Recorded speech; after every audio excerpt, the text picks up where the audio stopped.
जय हिंद मेरे प्यारे बच्चों, नमस्कार। तो प्यारे बच्चों, नीट 2026 खत्म हो गया और बच्चों को पता चल गया होगा वो कहाँ पे स्टैंड कर रहे हैं। वो ये भी डिसाइड कर रहे हो कि आगे कंटिन्यू करना है कि नहीं करना है। आप बेटा अपने हिसाब से डिसीजन ले सकते हैं। तो बेटा 2024 का पेपर इजी था, 2025 का टफ था, 2026 का बेटा पेपर इजी था। अब क्या होगा नीट 2027 में? क्या ये ट्रेंड होगा इजी टफ इजी फिर टफ?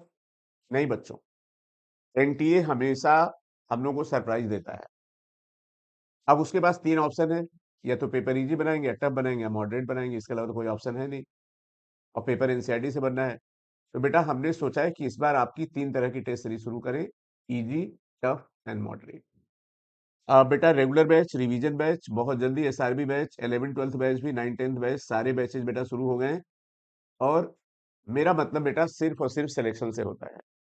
और यही कारण है बेटा कि विगत 42 साल में शायद ही हिंदुस्तान का कोई ऐसा कॉलेज हो जहां हमारे बच्चे प्रोफेसर ना हो और जहां हमारे बच्चे पढ़ न रहे हों। आप सबसे इतना प्यार मिला बच्चों, इसीलिए जर्नी कंटिन्यूड है। इस बार बच्चों जितनी गवर्नमेंट की सीट होती है उतनी प्राइवेट सीट होती है। पिछले साल बहुत सारे बच्चों के फोन आ रहे थे कि सर हमें केवल नीट क्वालिफाई करा दीजिए। तो बेटा नीट क्वालिफाई कराने के लिए एक बैच हम बनाने जा रहे हैं। और इसमें हम आपको बोल रहे हैं कि अगर आपका नीट क्वालिफाई नहीं हुआ तो आपकी पूरी फीस वापस हो जाएगी। और ये बैच हम 70 बच्चों का बनाने जा रहे हैं। इसके साथ बच्चों 9th, 10th, 11th, 12th, बेटा ये सारे बैचेज हमने शुरू कर दिए। और इस बार फाउंडेशन और फ्रेशर बैच के रिजल्ट से और हमें मोटिवेशन मिला। तो बिल्कुल सही है बेटा, अगर आपकी फाउंडेशन स्टार्ट स्ट्रांग होगी तो आपके सिलेक्शन के चांसेस बढ़ जाएंगे। और जो आपको 12th के बाद 2-3 साल लगते हैं, ये साल आपके बच जाएंगे। तो इसलिए बेटा ये 9th, 10th, 11th, 12th हमने शुरू किया है, सारे बैच की डिटेल इन्फॉर्मेशन दे देंगे।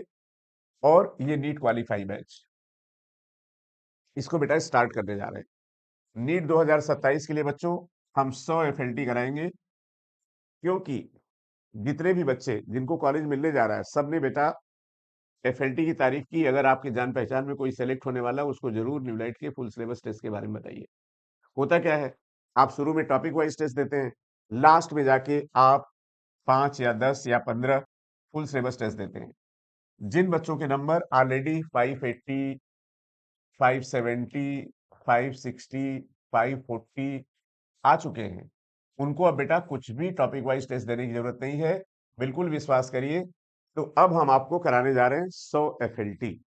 दोनों के लिए कमेंट चेक कराए चाहेंगे कि 100 एफएलटी कराए जाए कि नहीं, और पेपर मॉडरेट इजी टफ तीनों बनाए जाए कि नहीं विद इन एनसीईआरटी। अगर आपने टेस्ट दिया होगा तो आपको पता चला होगा न्यूलाइट का टेस्ट नीट के पेपर से कितना सिमिलर होता है। हम आपको वीडियो भी बना के दे रहे हैं। चलिए फटाफट कमेंट करिए ताकि हम लोग आगे की रणनीति उसी तरह से बना ले और आगे बढ़े। हमें लग रहा है आपको ये बात समझ में आ रही होगी मैं क्यों बोल रहा हूँ, और निश्चित रूप से आपको इससे बहुत फायदा होगा। अगर आपने सोच रखा है कि जो हो गया वो हो गया, अब नीट 2027 हमें क्रैक करना हर तरह से। बेटा कहा जाता है ना, गैप नहीं करना चाहिए।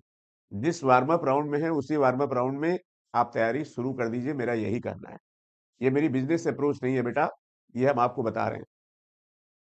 अपने हिसाब से आप डिसाइड कर लीजिए क्या करना है, उसमें कोई प्रेशर नहीं हमारा, ना मेरा कोई सजेशन मानिए।